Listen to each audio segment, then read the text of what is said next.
என்னதான் இருந்தாலும் 2 பேர் சண்டை போட்டுக்கும் போது பாக்குற இன்பம் இருக்கு. ஐயோ, என்னங்க திடீர்னு இப்படி பேசுறேன்னு பாக்குறீங்களா? நீங்க ரெஸ்லிங் பாப்பீங்களா? சின்ன வயசுல சரி பாத்திருப்பீங்கல்ல. எவ்வளவு இன்ட்ரெஸ்டிங்கா இருக்கும். அடேங்கப்பா, ஒரு மெச்ச பார்த்துட்டு நாம பண்ற அலப்பறா இருக்கு. அவங்க மாதிரி நடக்கிறது, பாயிறது, யாரனாலும் கண்டா லொக் போடுறது, அவங்க மாதிரி என்ட்ரி கொடுக்கறது, இப்படி எக்கச்சக்கமான வேலை பண்ணிருப்போம்ல. இதெல்லாம் ஸ்கிரிப்ட் போய் நாடகம்னு சொல்றீங்கன்னா அதை பத்தி அப்புறம் பேசலாங்க.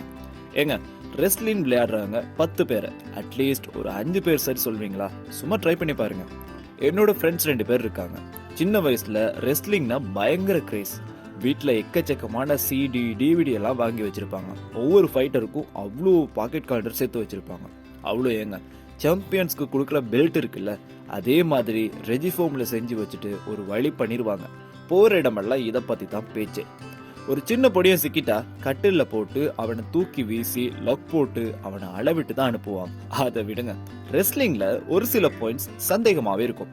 ஆனாலும் அதை அப்ப நம்பணும். திடீர்னு பிஜிஎம் போட்டு ஒவ்வொருத்தரும் ரிங்குக்குள்ள வந்து சுத்தி இருக்கிற அந்த கயிறுல சாஞ்சி ஓடி ஏறி ஒரு சில நேரத்துல ரெஃப்ரியே பிளேயரா மாறிடுவாரு. அதுல விளையாடுற ஒருத்தருக்கு 7 உயிர்னு சொன்னாங்க. லைஃப்லயே முகமூடி கலட்டாதவரு, புழு சாப்பிடுறவரு, இப்படி ஏராளமான புரளியை கிளப்பி விட்டு இருந்தாங்க. பயங்கரமா அடிக்கிறது, ரத்தம் வாரது, இது எல்லாமே நிஜம் போல இருக்கும்.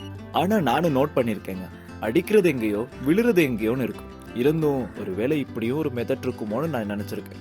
முன்ன WWF தாங்க, வேர்ல்ட் ரெஸ்லிங் ஃபெடரேஷன்.